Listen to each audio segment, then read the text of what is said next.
Okay, so it's a constructed language. Yeah. I think I can't remember the name of the king who came up with it, but like he just fucking sat down. I can't say for sure, but I feel like this was around the time when they were having their war with Japan, or rather, like Japan was in the middle of like invading because they needed something to do with all those samurai that they were kind of had just disenfranchised by having peace. Oh yeah. Peace. Classic monarchist mistake. But he got to just will a efficient language into existence. Am I hearing like the only upshot of monarchy right now? I just wondering like how he had all that time while there was a war going on. I mean, like prime ministers and such, sure, certainly, but I need to look this up so that I do not end up coming off like a gigantic fucking moron. Korean alphabet, Hangul de. No, I no, mean, coming off just as a Hangul, giant right? fucking moron is really an American tradition in many fields, mostly law enforcement. But that's me. That's me riding the current of the times again. Yes, invented by King Sejong the Great in 1443. He's the guy from Civ 5. Oh, the great. That's how you know they were willing to torture local historians.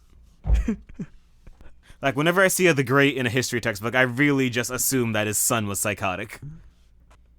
What I've been learning is that if someone gets to be called the Great, then their son is probably, is not actually called the Shitty, but usually deserves to be called as such. Just, they could be called the inept. The inept, or just the disappointing at the very least. Okay, so here's the thing.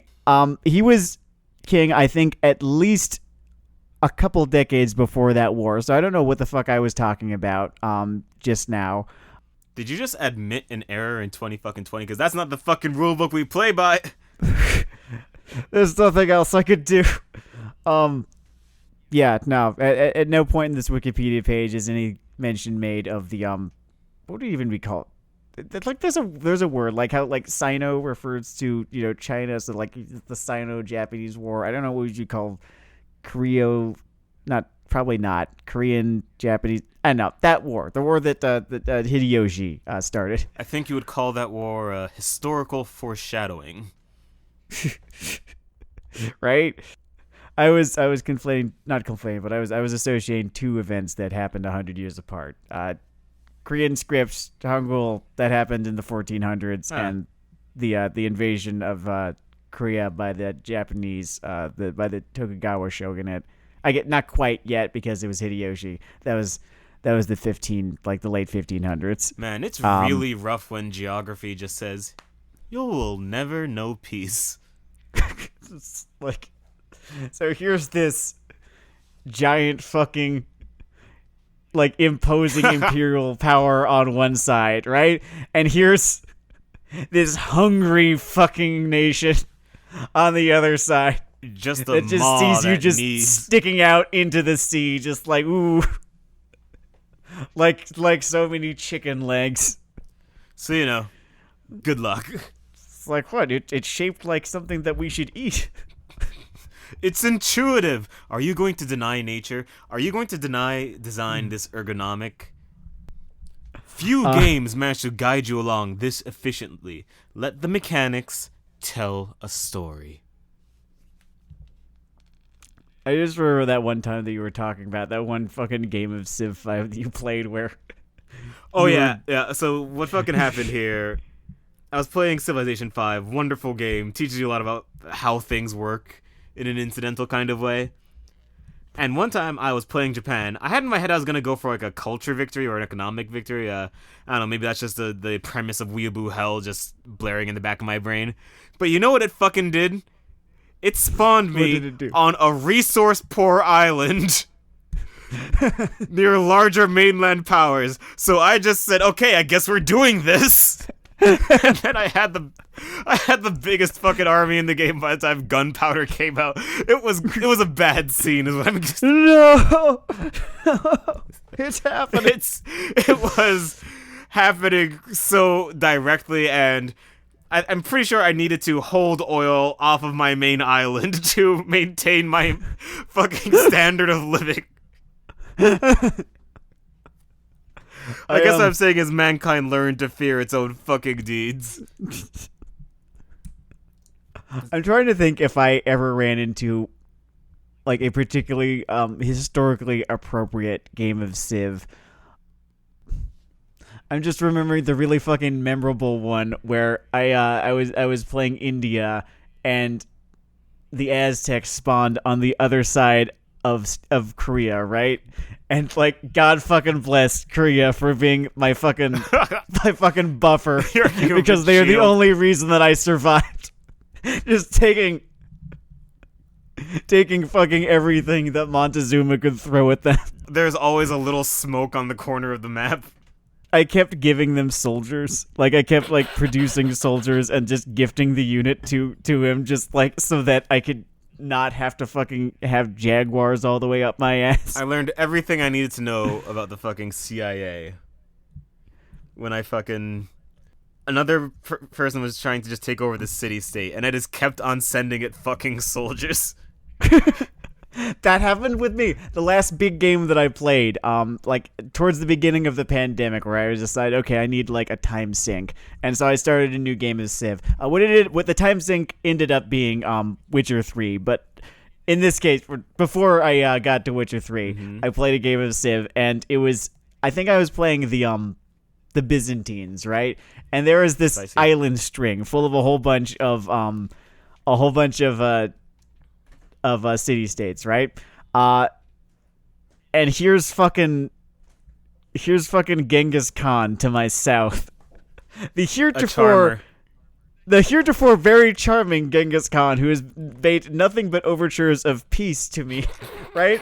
But this is Genghis Khan, right? So, and Civ 5, and like his whole thing is, conquer city states, every single fucking one of them. It's like, it's what he's designed to do. But I need those things. My economy depends on that. Oh boy. So yeah, no, I was playing the fucking CIA game and running fucking Black Ops. What are you called? The Mujahideen sounds great. Here's a rocket launcher. Right? What was happening was that I had one allied, the hell's it called? City-state on one part of the globe, right? And they were a militaristic city-state that gave me janissaries for whatever fucking reason. Now, I was not really going to war that often, so I really did not need these janissaries, but you know, the poor city of Hanoi, which was an island in this case, or you know, in this world, absolutely needed soldiers. So that's what I kept doing. I just kept fucking sending janissaries to Hanoi. To like on the off chance that they can. Were they confused that Byzantine exclusive units kept on popping up in fucking Hanoi? They're Ottoman exclusive. They're Ottoman exclusive. Okay. Yeah. Well, I don't know. Yeah, that's like this thing that the game does is that sometimes it will just give you like the special guest culturally stars. Unique Civ. Yeah, culturally unique units. Just as a little, I don't know. Like sometimes I'm playing like America, right? No, I'm not. America's a fucking boring Civ to play in that game. I'm playing like the Shoshone or whatever, and an allied. What kind of boring asshole loads up a game like Civ 5 and plays his own country anyway? Like, who are you people? Why are you here?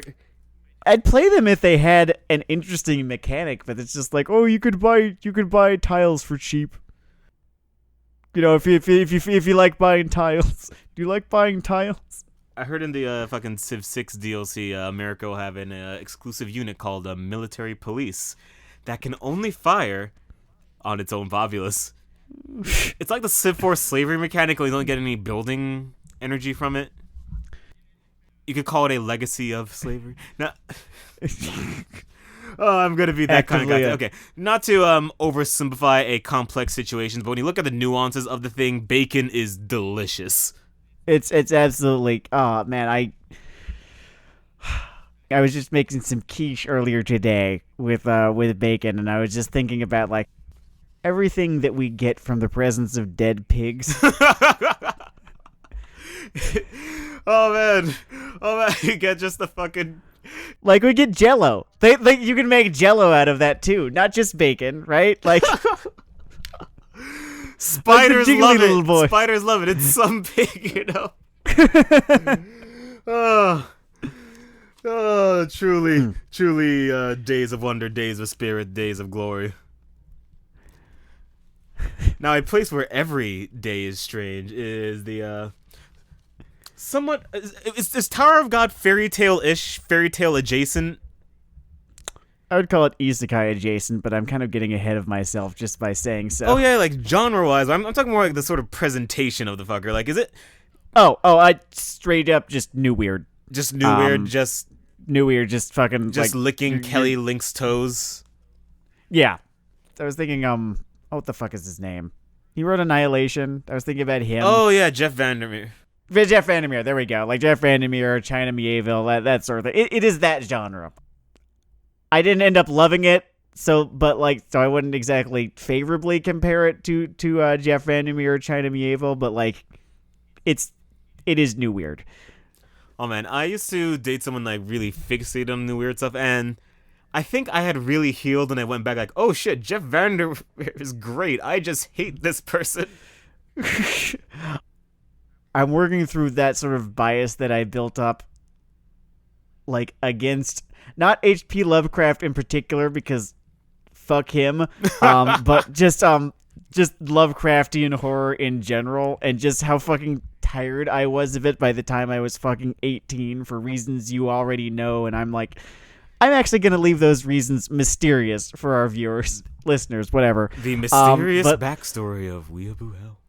But I was 18 and fucking sick of that shit then, and I'm 27 and like still working through being sick of that shit now. And here's the thing is that the vibe I'm getting is that it's getting a little bit played out in just in pop culture or media today. You are getting over not liking that shit as soon as it's basically done. So congratulations, you are no longer allergic to parachute pants.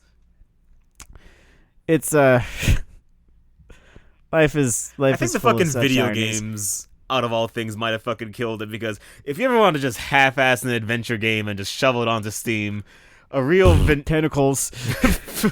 real just thin veneer of old The dark unknown of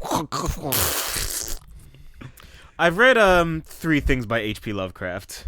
it is brilliant horror that we have made. One was At the Mountain of Madness, which was a fun, sort of like slow-paced horror story as rendered by a man who forgot how adjectives work. This all counts as Tower of God discussion because it's all new weird, so I'm counting this as Tower of God discussion. Yeah. The second story was okay formally, but I would describe the underlying horror as The Time the Black Walked Down the Street. And then there's his masterpiece, and I don't know, content warning for racial slurs, I guess. I don't know. Is that the line? Is that our line on Weebell? Just hard N-bombs? But he wrote a story / maybe a prose poem called On the Creation of Niggers. Right. Yep. I'm very familiar with it. So I will say that Tower of God is not the most ill-conceived thing in the lineage of weird. No, definitely not. I'm also pretty sure that what's his name? That SIU knows that non-Euclidean geometry just means stuff with curves. Because I can guarantee you there is at least one, classic horror writer from around the turn of the century into the 20s who did not understand what that meant. All right, so Tower of God, right? Yeah, Tower of God is change happening before our eyes, which is interesting. I don't know. It's nice to see a change that isn't the widening of the gyre. And what this little change is, we all saw the sort of shift into adapting visual novels instead of only adapting manga that anime went through. Mm-hmm. And I guess this is sort of a second order thing, though I guess closer to the comic form in practice, which is we have people adapting webtoons, which are well, instead of going right to left, you go from up to down. That's the that is the main difference in format between manga and webtoons, so far as I am aware. Yeah, and it turns out there are actually multiple webtoon services. It's just that one had the, I don't know, it's like a fucking Xerox. You know what I mean? Yeah. I mean, like, it is called webtoon, and then the format got big, and this was the thing that was called Webtoon when Webtoons got big, and thus. And I know it's an interesting thing. There's obviously, like every other format, you have your spread of content. I would say that their version of capes dominating the medium is rom-coms. Near as I can tell, yes. Although I think I should just put a disclaimer. I don't into Webtoon too much. Like, I will read manga. I will even read light novels. I feel qualified to talk about both of those on top of anime. I have not ever really checked out Webtoons. Yeah. So I mean, we're not positioning ourselves as fucking Webtoon experts, but one of the reasons that everyone's interested in this fucking thing is that it's adapted from a Webtoon. From a Webtoon, yeah. Good. So congratulations to Mr. SIU, his nom de plume, or are those just his real initials? I don't fucking know. Whatever. No, it stands for Slave in Utero. Amusing. It's a handle, you know. That is a sense of humor that does not translate too strongly to this work. Not to say it's humorless, I'm just saying his sense of humor is kind of dumb. Yeah, so, kind of right off the bat, didn't love this. I think it was well directed, certainly. Didn't love this. I didn't hate this. It was more voidish for me. Yeah, it's, I almost am disappointed in how I felt about this, right? Because if I hated it, right, I'd have all sorts of bants. As it stands, I got a few things to say about it. Just reasons for why I was pretty lukewarm on it. Mm-hmm. I'm going to start with an element that this has that annoys the piss out of me. Okay. That is not unique to it, which is an isekai mechanic, right? Which is why I kind of, maybe unfairly, kind of associate this with isekai, even though it, like, is it or isn't it? I don't think so. I don't, like, technically, not really. It's not.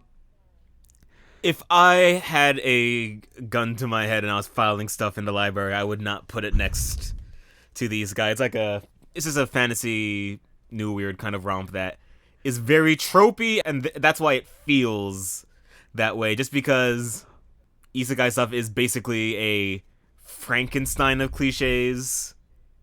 Well, it's not that. I'm saying that it's something that. Really specific for me. Okay. Which is the fact that. Okay, so this is a fucking thing with me that maybe I'm the only person that this pisses off, right? Maybe I'm just insane. Whenever I see non-diegetic video game elements introduced into a show as a diegetic component of that show, I fucking lose my shit just a little bit. It takes me right the fuck out of whatever I am watching. And it happened really, really soon into the first episode of Tower of God when this, I think her name is Yuri, Princess Yuri or whatever, pulls out a fucking video game inventory of swords. And I'm just like, God fucking damn it. I was trying to give this thing a chance. Oh yeah, I wasn't even in the room and I could fucking feel your temperature going up. It was an interesting moment. And I could go into why, I guess. It's just like...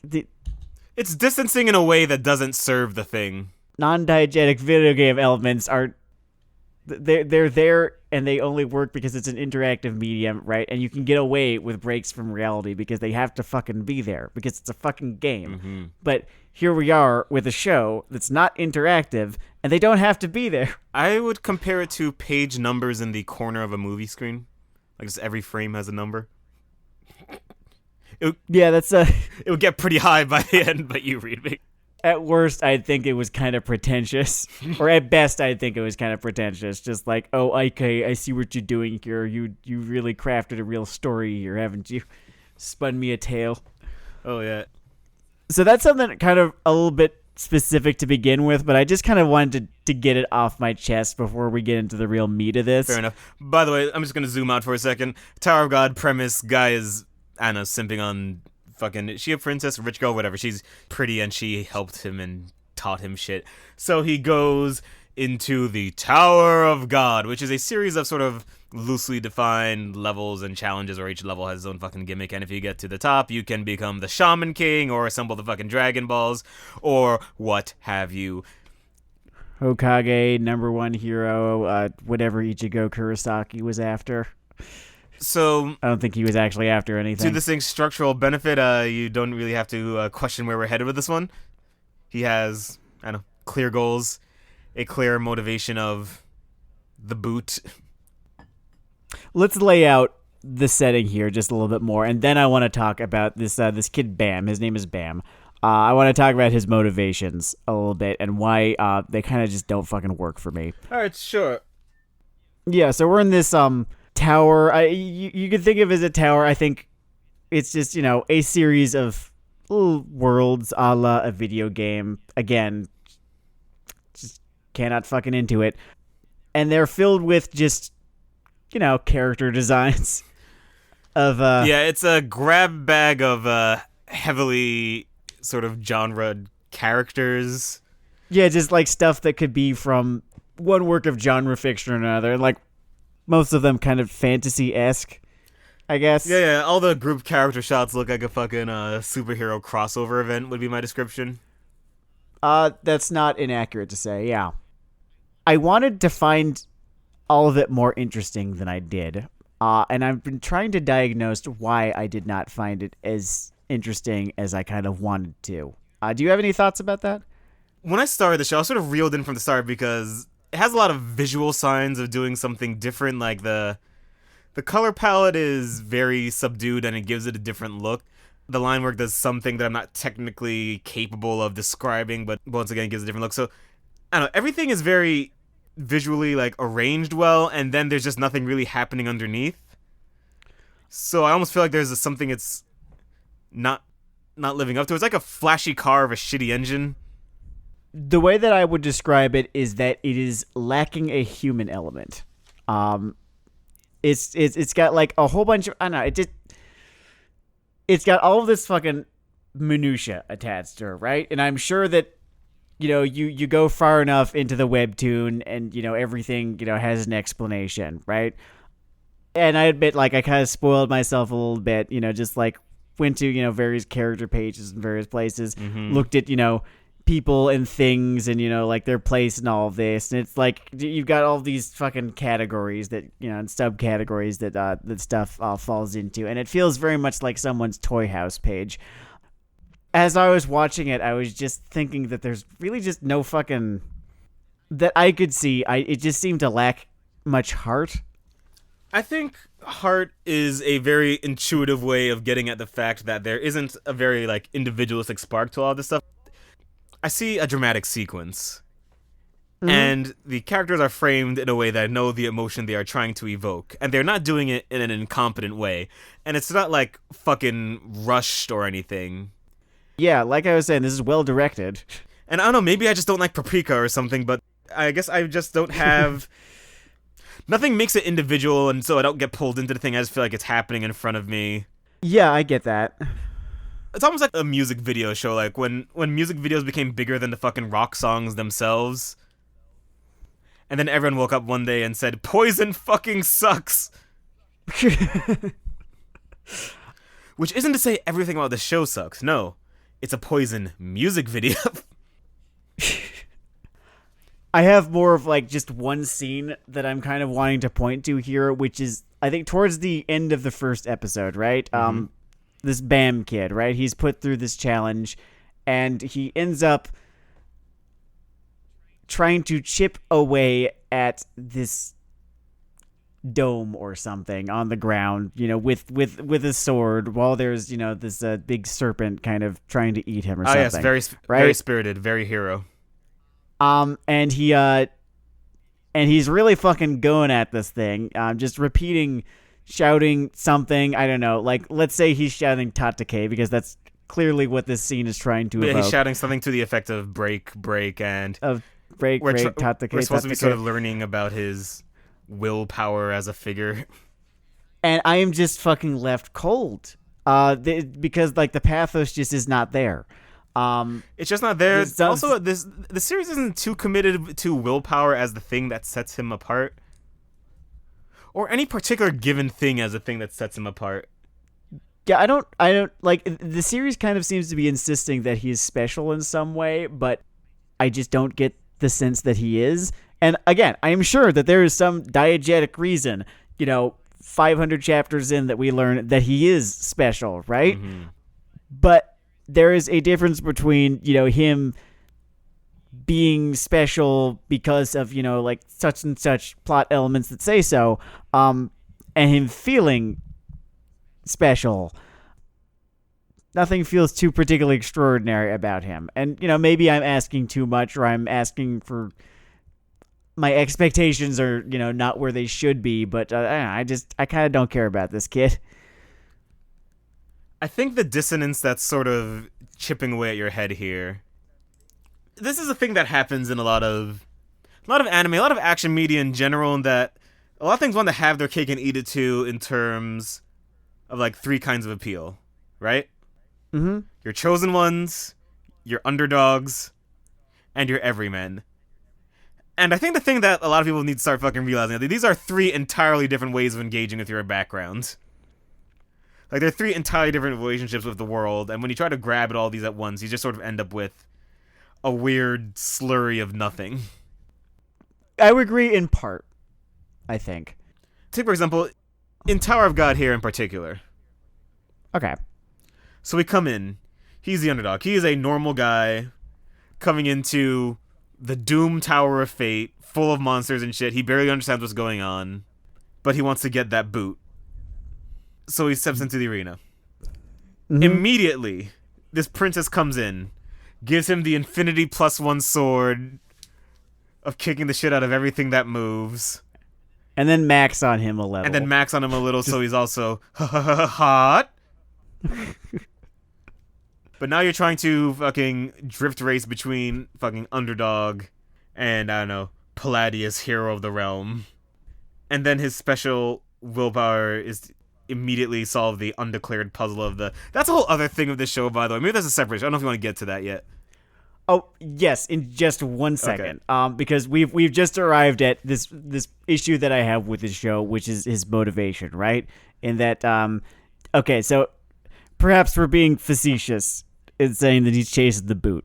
I don't know. I don't actually know where the story goes in that regard. But the thing is that his sole motivation is that he wants to find this girl. Because she is his only friend, because he is amnesiac and she is literally the only person he, actually knows, right? Yeah. Okay, so when she disappears, he wants to find her. That's fine. The problem is that just seems like a way better setup for a mystery rather than a kind of like video game action adventure. And like, I'm sure that there are mysterious elements or whatever that you can point to, but the show is just not playing out as such, right? The show is not us uncovering new information. The show is more just okay, here's all this new information because you're in this now, right? And you're just gonna have to fucking take it as it comes. And so his motivation just does not seem like the correct one for this story in particular, if that makes sense. I think that does make sense, like, especially because I think we're underselling, based on all these other fucking elements, how action-driven this program is so far. Yeah, it's, and it, not necessarily, like, fighty action, although there is no shortage of that, but also action is in, like, they're playing games, right? It's action as in it's very active, as in there's not, like, a whole lot of... Yeah, not a lot of contemplating your fucking navel in this one. Except when they do, and I just... It goes in one ear and out the other. It's not its strongest fucking element, yeah. There are entire paragraphs of dialogue in that show where people just kind of wax poetic about something. I couldn't fucking tell you what, and it's like, okay, dude. Whatever helps you get to sleep at night. But yeah, when it comes to what people contemplate their navels about in the midst of these battle or pseudo-battle scenarios, I think they're either convinced this is a little smarter than it is, or are willing to try to just play it off to make ends meet. Maybe it's not fair. It's not pretentious. It's not really a pretentious show, but shit is basically just... It happens in a way that it may not be arbitrary. It can be perfectly structured, right? Like, it could be a perfectly natural flow for a fight, but the information is put in exactly as it matters, and it just makes it feel arbitrary. When he gets eaten and does the old fucking jabu jabu the whale, cut your way out of the fucking thing, right? Mm-hmm. It is just immediately said as soon as he does that this was the only way for the trial. This is the way the trial is designed. It is actually super smart to jump into the mouth of this monster. Stabbing its exterior would have been pointless. Yeah, they're cheating a little bit, aren't they? Yeah, and that's only an example. It's a small one, but they just sort of apply that method throughout all of their levels of their video game. You've got all these, I guess you could call them puzzles, right? That, anyone watching the show could not possibly fucking solve because the information needed to solve these puzzles is hidden from us, right? So that when someone does solve the puzzle, it's like, well, okay, that's very impressive, I suppose. In fact, I need to move away from the Village of Good Faith for a second to just sort of kick the ribs of one segment. Which is fucking Trial 3. Which is one of the... I shouldn't say it a few times because we watch shit like, I don't know, MILF Isekai. But it's one of the few times I have audibly said my ass in recent memory. Which one was Trial 3? Trial was 3 that like in the this one show. With, like, the setup was pretty simple. The doors or whatever? Your battle team, who you have grown to love and care for as brothers at this point, you can go with it, have 10 minutes to figure out which one of these, I don't know, 8, 12, whatever. There are a bunch of magic glowing doors. You have to figure out which one to go through. There are no other clues. The answer is to just open one in 5 minutes, anyone who chooses right, but just to prove that you have the biggest balls of them all by playing Charge and Charles and running ahead. And I do not know what fucking human logic chain between the information they gave you and what happens is meant to lead, I don't know, erstwhile champions to this conclusion. I don't know, maybe this is why I'm not a destined hero. Maybe this is the hole in my character. That's why, like, if Earth depends on me having that bit of courage, without even, like, thinking it through, like, not even courage, just reckless, random abandon to say, like, well, we've got to open one of these fucking doors. We're boned. We're fucked. The Earth will be dusted because I'm not wired that way. That's not a fucking Homo sapien logic chain to me. This has been cinema sins. This will be my only cinema sin. Okay. I mean, like, it's a sort of build on like this and the sort of, quote unquote mysteries that, Tower of God sort of introduces. Like, and I was saying that, Bam's motivations would suit a mystery great. And this, at least on the surface, does feature mystery as an element, but there's nothing mysterious about the mysteries. It's just like, it just introduces these elements like so obviously and so arbitrarily that I'm never really left with questions. I'm just thinking like, okay, I guess. And to the point where I felt like the show was fucking gaslighting me. Like every time I want to say, okay, so this element is frustratingly arbitrary, I feel like this show is just wanting to stick its tongue out at me, declare that I don't get it and I'm not being patient enough, and then accusing me of arguing in bad faith. Like, I swear to God, that was the vibe I was getting from this show literally the entire time I'm watching it. And like, I don't know, maybe I don't get it. Maybe I am a fucking moron. That could very well be. But I don't know, maybe I'm not. Maybe everything in this did just feel kind of fucking arbitrary and like it was just put there in a way, like in such a way that I'm supposed to think that it's fucking brilliant, and I just like, I don't know. I don't care. It's made mundane in such a way that I don't care. And like not in the magical realism sense of, the magical made not mundane, in a lived-in like, way, in a it's just things happening at you way. Ironically, because it has that little flaw, I think it kind of undermines the sort of new weird schizo tapestry world they go for. Well, yeah, because New Weird does actually seek to, kind of freak you out a little bit, and magical realism, right? Yet in universe, what is happening is mundane, but to the reader, it is still, magical. Yeah. So, but like the problem is that these just elements that they're just kind of there, and no one in universe is reacting to them. Yes, but they are just made so amazingly flat by how everything is presented that I'm not really reacting to them either.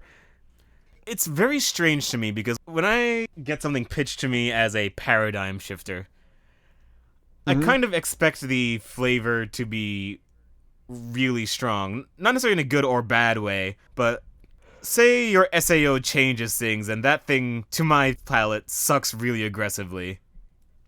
Or you have, I don't know, some medium defining shit like, I don't know, Kimbo the White Lion or some nonsense, right?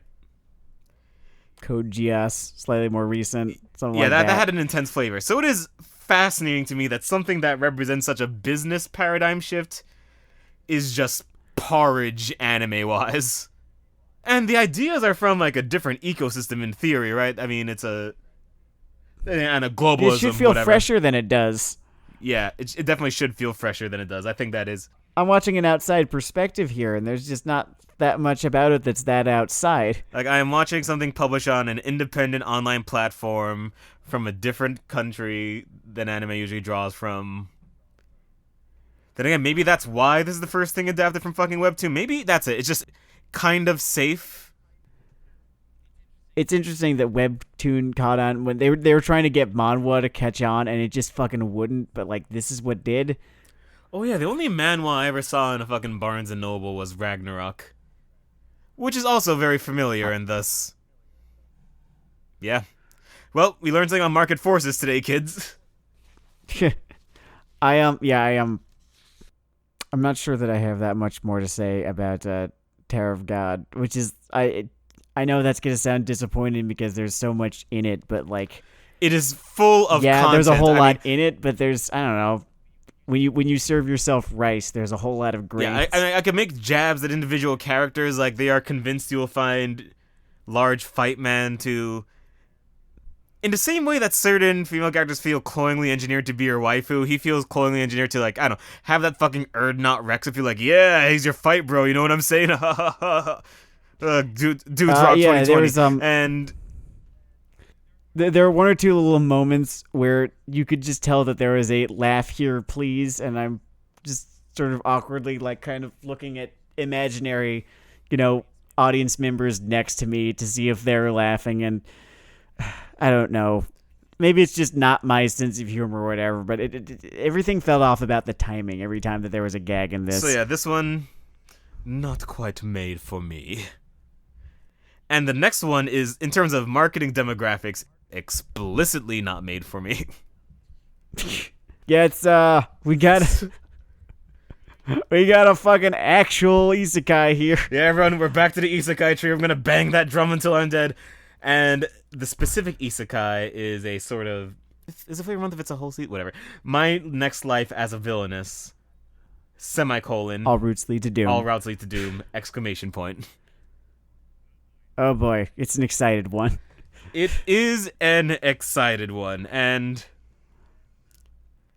I don't know, maybe this... I guess this is benefiting from, like, my genre tyranny of low expectations. Here's what I'd like to lay out. Mm-hmm.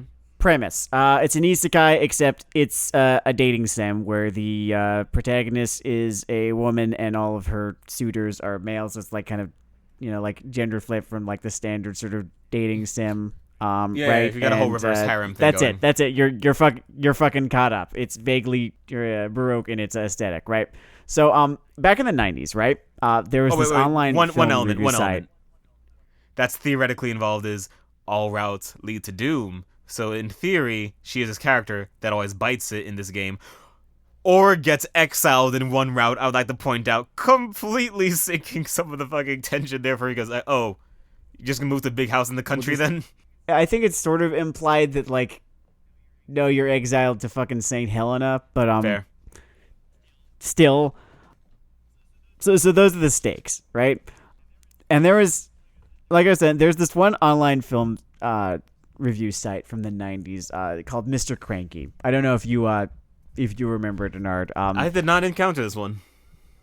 It was premised upon the assertion that all films suck, and this is a tiresome stick in the year of our Lord 2020, when like fucking Cinema Sins gets fucking like 6 million views within the first 30 minutes of every fucking video dropping. Whatever, I'm not mad. But this was the 90s. It wasn't old yet. The highest rating that Mr. Cranky would give a film was almost tolerable, which is what I'm giving this. There was nothing offensively terrible about My Next Life as a villainess, and it didn't have like that kind of fuck you, you'll buy it sort of attitude that most isekai has.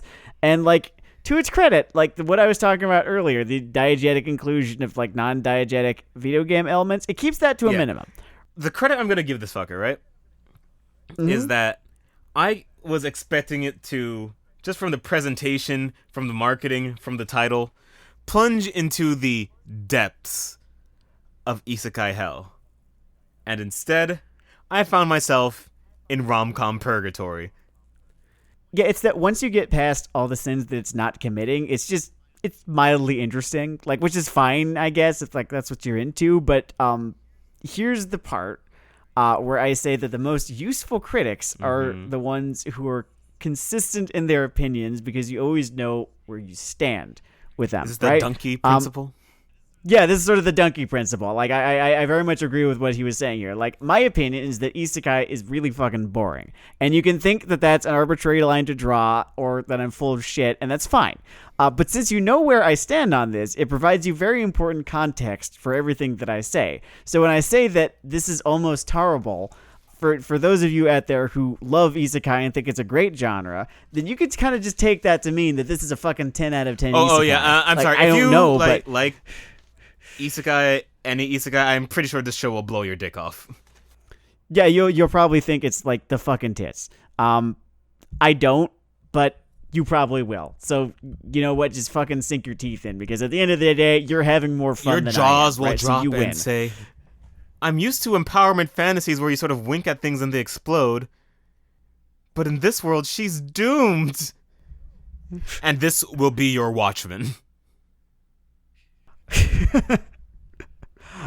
Alright, just the fucking genre of isekai reacting to itself. Yeah, dude, it's Good gone fucking self-aware. We're gonna put this one down with a shovel. So just because I haven't been petty in the last 5 minutes, same face all over the place in this show. There's in the third episode, right? The first couple of episodes, and it's interesting that they do this, right? They kind of introduce the characters as kids. Before, like zooming them ahead to when they're 15. Oh yeah, there's this little youth adventure. The cast that you'd met as kids, right, are all reintroduced en masse, right, as 15-year-olds, and the shot just kind of pans across. They're like them, the fucking right? board. And every single male character has the exact same fucking face. I swear to God, it's incredible. I keep expecting fucking Locutus to stomp in. They made such a goddamn mistake lining all of those characters up next to one another. I might not have noticed otherwise, because they all have fun haircuts. Yeah, to the show's credit, I guess they've got fun haircuts. The relationship to the Emperor and his very similar clothing.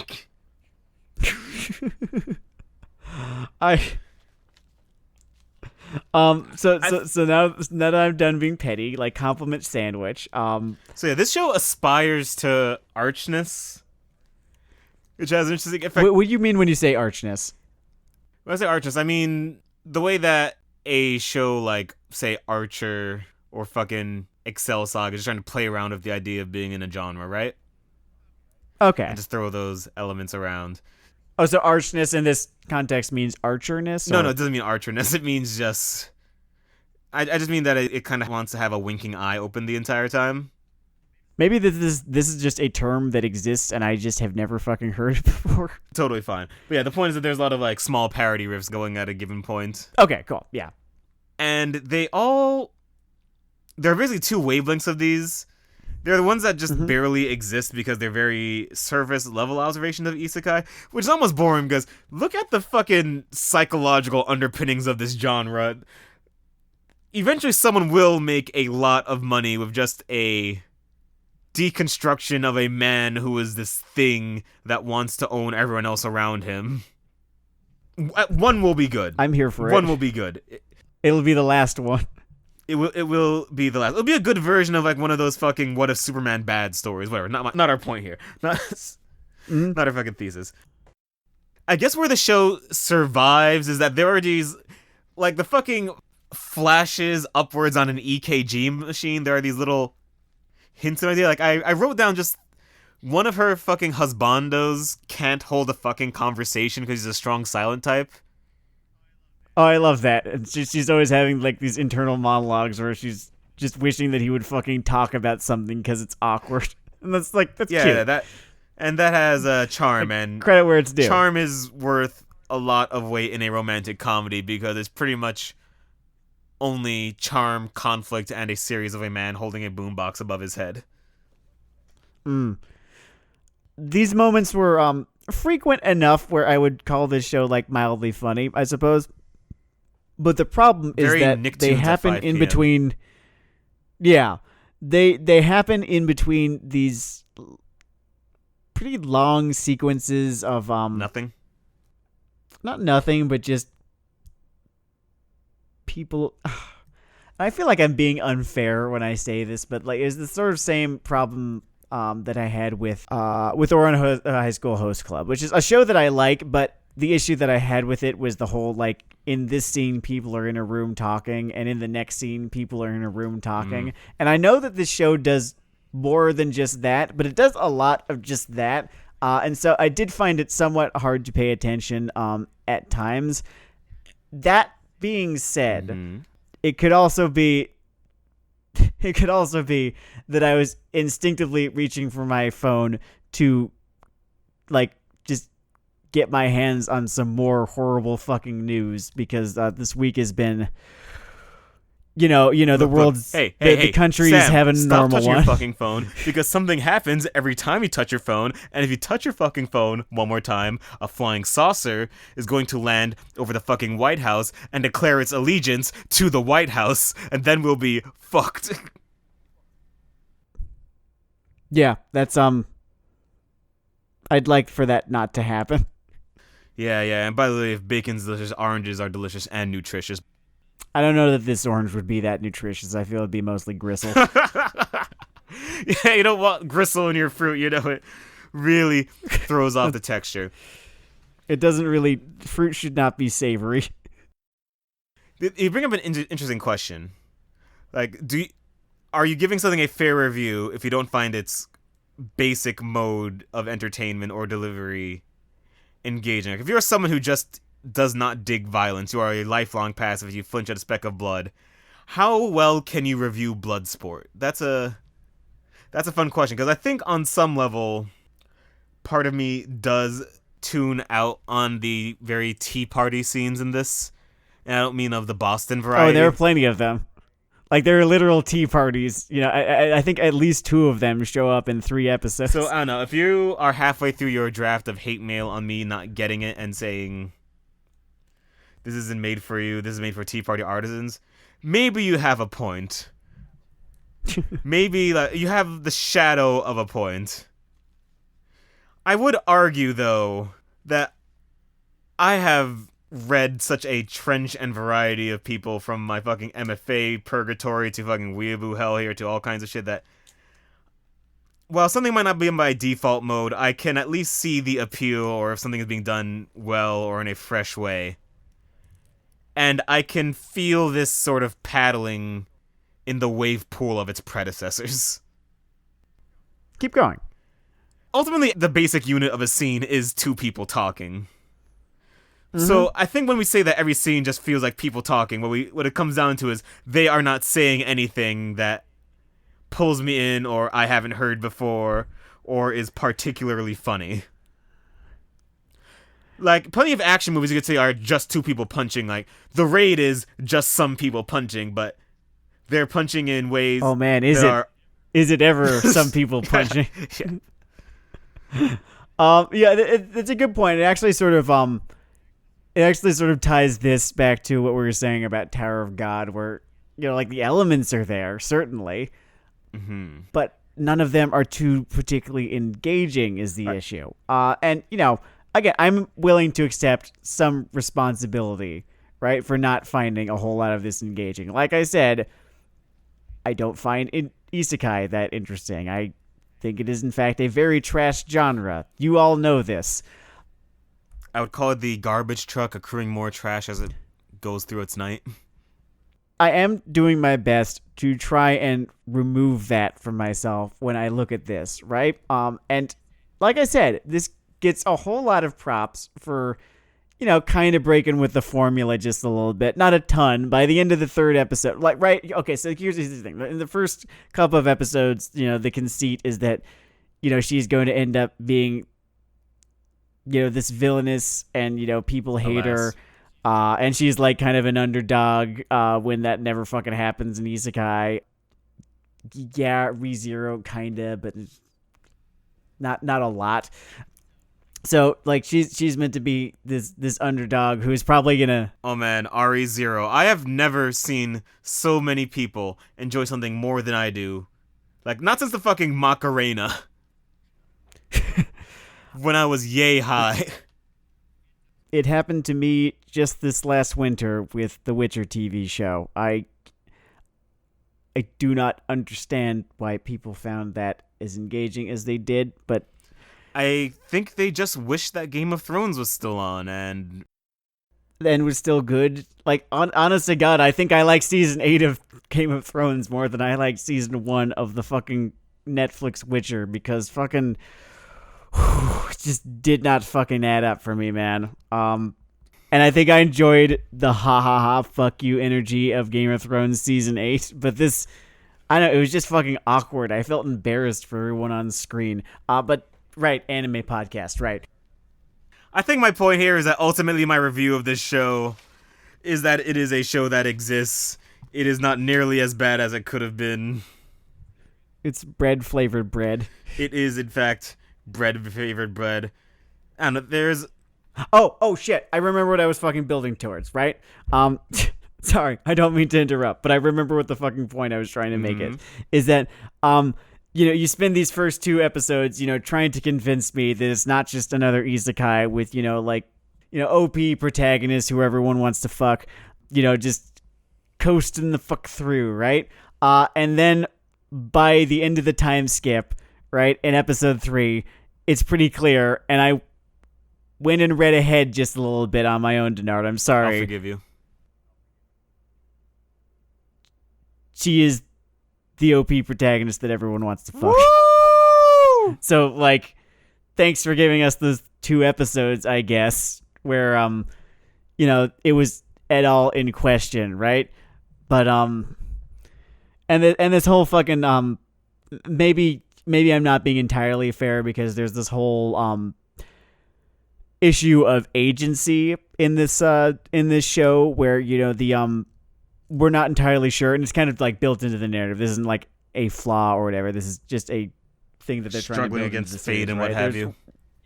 Yeah, we're not really sure, how much, our heroine is actually capable of altering the course of events going forward, because like she knows how things play out in this game that she is in, right?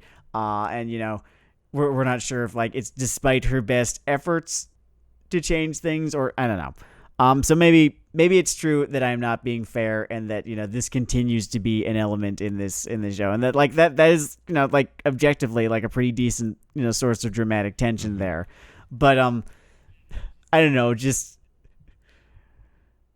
her being a standard isekai protagonist by the end of the 3rd episode, just sort of whatever fucking points I kind of wanted to give this, half credit. Yeah, none of them, but half it credit. really stumbles off the balance beam in the line between like gentle satire and just doing the thing.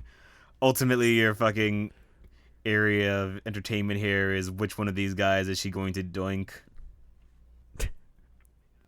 Probably not her brother, because do I even have to say it? Welcome to Weeaboo's Hell's favorite game show. Don't fuck your sister. Don't fuck your sister. That's our lesson for you guys, kids. By the way, they described one of these guys as a frivolous playboy. Were we ever frivolous playboys in our youth, Sam?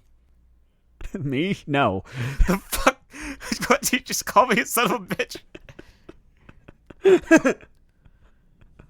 I swear to God, you waste 1 5-year streak drinking and carousing, and suddenly you don't have values. Well, now I have the most important values of all. The ability to sit down for hours on end in Audacity, editing myself talking about anime. This, my friends... And in the end... Isn't that what you need? Anyway, my friends, this has been Weeaboo Hell. Wasn't the real Wasn't the real Tower of God the editing that we did along the way? Wasn't the real Tower of God the weird engine sounds I'm going to take out of this episode? It's Weeaboo Hell. Weeaboo Hell. Also, we have our website, weeaboohell.com, or you can go to seemoreevil.com. And thank you for listening. I deeply appreciate all of you. Fuck 12. Fuck 12.